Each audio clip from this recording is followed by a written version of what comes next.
Hi, everyone. Welcome to the webinar. My name is Amanda Porter, and just want to discuss a little bit today about transgender people, topic that's near and dear to my heart, for sure. So just so that you know, I have you all on muted. If you want to unmute, you want to say anything, just click the unmute button, and you'll be able to ask a question. So, without further ado, we'll move along. Oops, let's see here. So, what I really would like you to do, if you can, is to be a part of the presentation and to ask questions and whatnot. If not, we will have questions at the end for a Q&A. So, what I really want this to be more about is more than just PowerPoint slides. I want you to end with something you can take back with you, and that's my goal. So we'll start. Not to get preachy on you, but fear of change is a big deal in most societies. And as Japanese proverb says, fear is only as deep as the mind allows. Another one. Fears are educated into us, and we can, if we wish, be educated out. So the point of that whole thing is that people fear what they don't understand.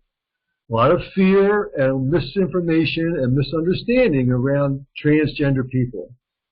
And hopefully today we'll clear up some of that. My personal goal in my retired life here is to reduce society's fear of transgender people through education.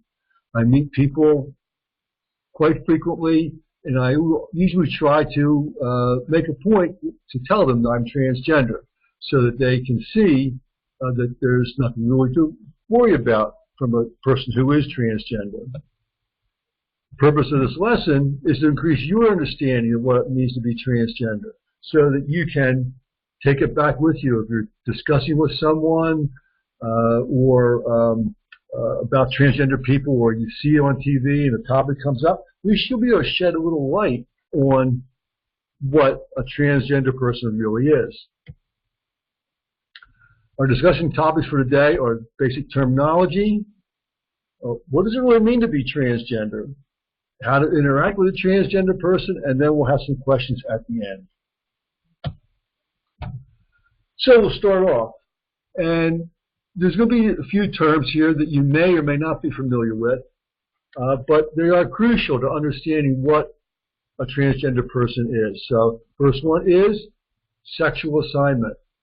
It's what the birth doctor says you are. They do this by looking at your plumbing when you're born, or even before you're born, via ultrasound or whatever. About 1% or so of newborns have ambiguous genitalia, but we're not talking about here in this particular lesson. So don't confuse that with being transgender. That's a different topic called intersex, but we're not talking about that. We're just talking about the doctor looking at you and giving you a label of either male or female. The gender identity is how you feel about yourself. This comes really from inside you. And a transgender person feels that their gender identity is different from their sexual assignment, which we'll see in a second. So your gender identity comes from the same place that any affective feeling comes from. Similar to, like, if you were born to not like Brussels sprouts, or born to prefer football over baseball, born right-handed or blue eyes or tall or short, pick it. It's all those things which make up the person called you, and that comes from inside you in your DNA. And then lastly is gender expression. This is how you express your feelings of gender, usually done by your actions and the clothing that you wear. How you express your gender identity to other people. So 3 terms that are very important: sexual assignment, gender identity, and gender expression. And we'll see how they relate to each other in a second. So really, what do these terms mean? If your sexual assignment and gender identity match, you're cisgender. That's the fourth term. Not a lot of people understand this term. It's kind of it's not really a new term, but it's used, it was never used before. It's used more now in print. Of course, it's used a lot in the transgender community, but a cisgender community is 99.4% of all the people out there. If you were born male, assigned as a male at birth, and you feel good about being male, you're cisgender. And same goes for female. So that's most people in the country, in the world, really. If your sexual assignment and gender identity do not match, you are transgender. So you were born assigned female at birth, but as you grow, and it can happen at a very young age, as you grow though, you don't feel like a girl, you feel like a boy, or vice versa. Excuse me. So if they don't match, you are transgender. If your sexual assignment and gender identity match, in other words, if you are cisgender, but your gender expression does not match, you are what's called identity non-conforming.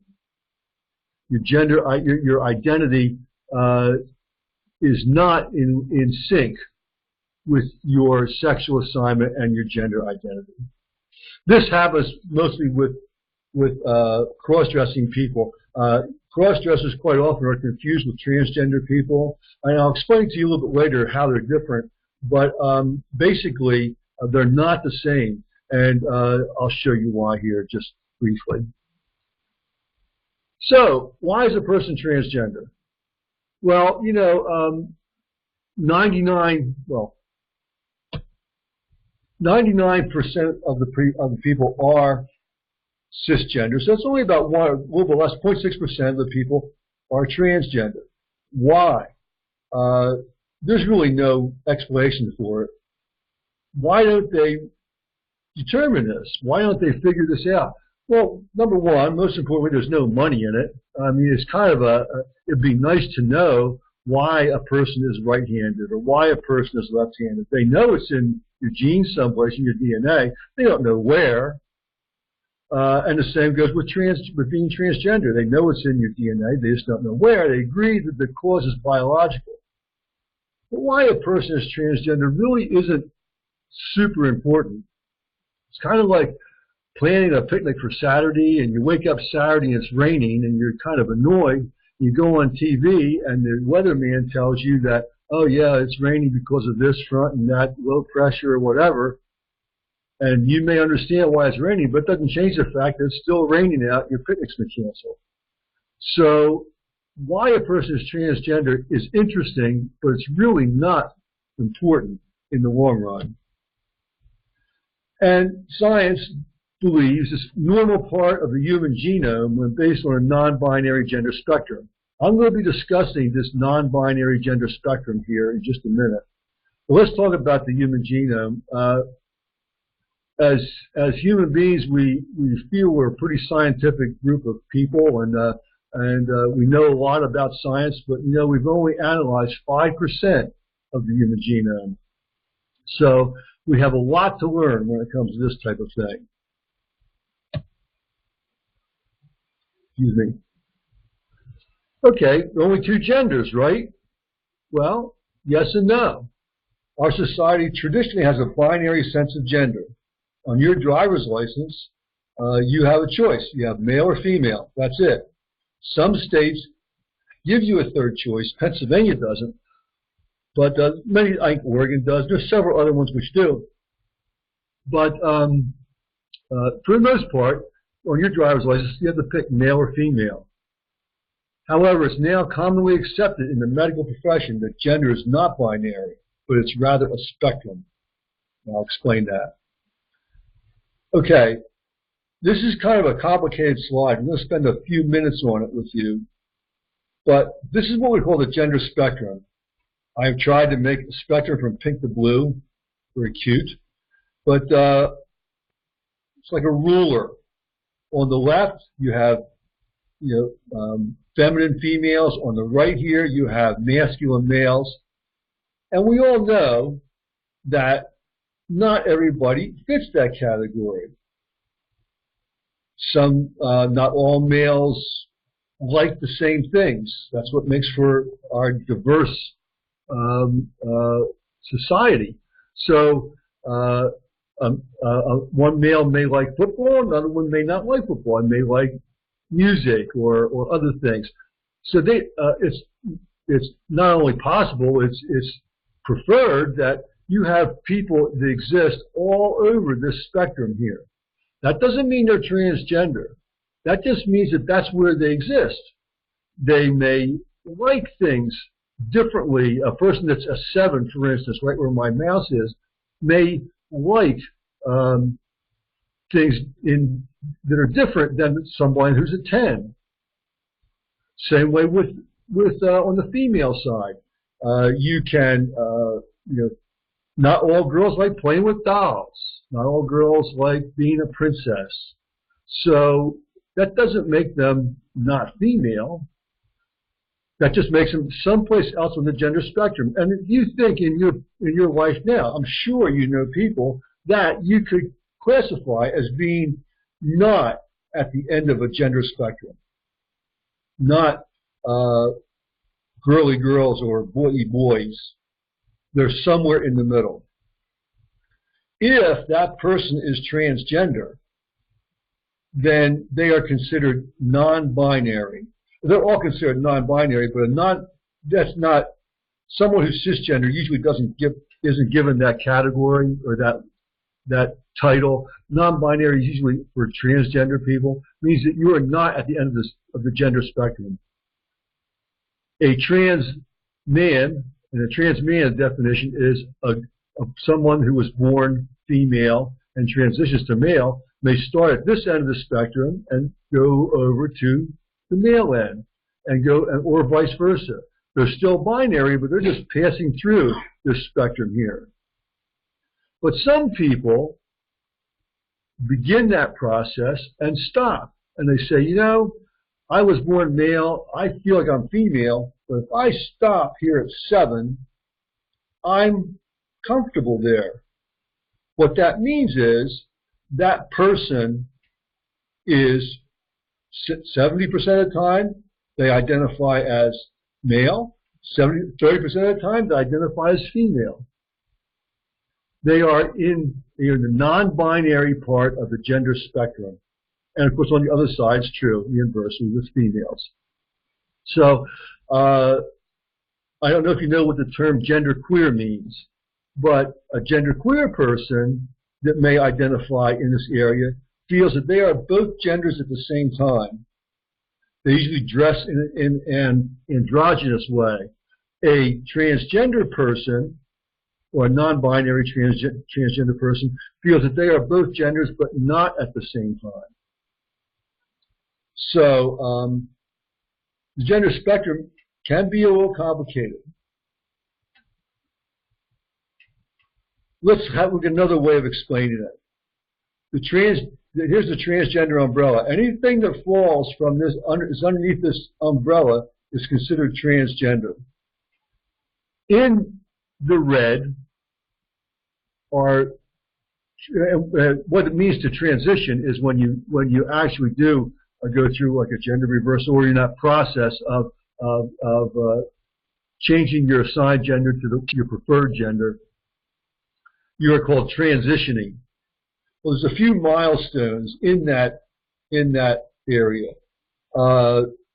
People that have their legal gender change, that they're on their driver's license or whatever, that's a milestone. And some people choose to transition using surgery. The term transsexual is an antiquated term. I only use it here to show you the fact that surgery sometimes is used when you transition. Only about 5%, believe it or not, of people do transition get what we call bottom surgery. That's gender-affirming surgery. But there's other things they can get if they are possibly they are on hormone replacement. Most transgender people do go on that are transitioning go on HRT, or hormone replacement therapy. They may also have, if they're trans man, breast reduction, trans woman, breast enhancement, and so on. Facial feminization. There's a whole mess of different types of surgeries they can use, but many people do not use those surgeries. They don't need that to complete their transition. The other part underneath this umbrella right here is called, the part that's green, is gender nonconforming. That includes dual gender people, gender fluid, non-binary. They're all kind of the same thing, and gender queer people. And again, the difference here, meaning dual gender or gender fluid people are both genders but not at the same time. Gender queer people are both genders at the same time and often appear androgynous. Outside of this umbrella here, you have your identity non-conforming people who are considered cross-dressers. They are cisgender people. And that's not, there's nothing wrong with that. That's not bad or good or anything else. It's just another classification. Okay. A few common misconceptions. One, that being transgender is a choice. It's not a choice. As I said, you don't have a choice about how tall you are, the color of your eyes or anything like that, the color of your hair. It's not a choice. It's just something you're born with. Being transgender is a sexual fetish. Of course, it's not. I've said it before earlier in this presentation. There's no correlation between sex and gender. People feel this is a sexual fetish, but it's not. A mental illness. That could be partially correct. I equate it to if you are a hiker or a backpacker and maybe you get in an accident and you lose a leg. Well, you may still be able to do all those things, but it may affect you mentally to where you need some assistance in dealing with the fact that you lost your leg. Transgender, quite often, the way I classify it is it's a physical condition that can manifest itself mentally, and that's done. That is through they have a name for that. It's called gender dysphoria. Another misconception is that being transgender is protected under the law, and it's not. You can be fired from your job. You can be denied a mortgage and evicted from your apartment because you're transgender. More misconceptions. Transgender people are just extra gay. As I said, sex and gender are not related in any way. And another one, that transgender people are latent criminals. This has to do with the bathroom bills. It's really unfounded. There's no basis for that at all. It's just paranoia. Okay, that's the first part of the presentation. I'm just going to end here with how do you meet, what happens if you meet transgender people? You may say, what do I care? I don't know anyone who is transgender. Well, you may be surprised. 1.4 million transgender adults in the United States, or 0.6% of the population as of 2015. And that's adults. So what that boils down to is 1 in every 166 people is transgender. Now, I don't know if you're like me or not, but whenever I see numbers like this or formulas or graphs, I'm always a little skeptical. But let's just assume that this is wrong. Let's assume that it's 1 in every 500 or even 1 every 1,000. That's still a lot of people.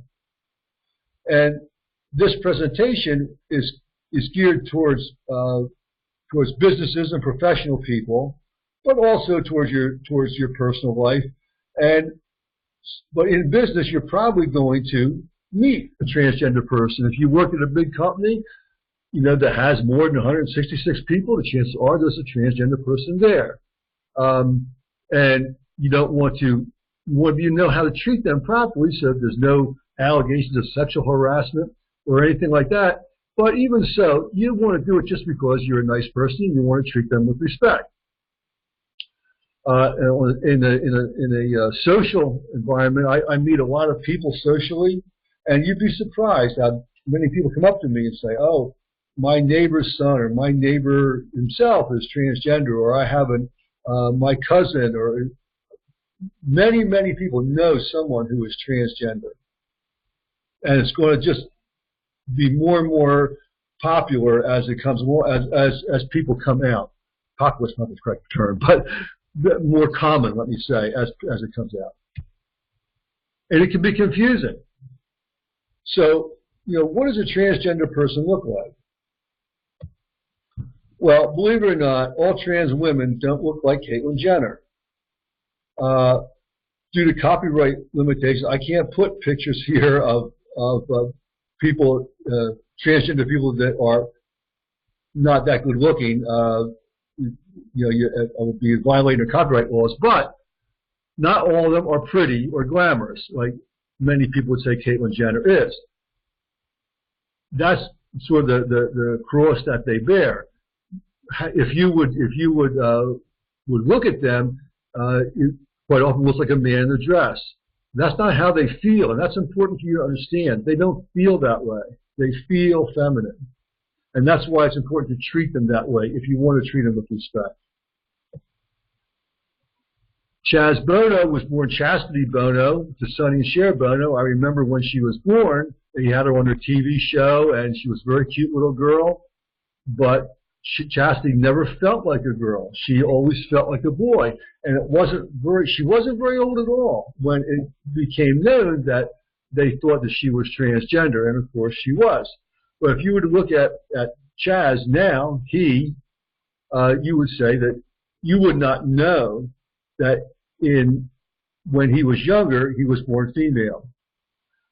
When trans men go on hormones, they make a lot of changes, and they're all good in that their appearance changes to much more masculine.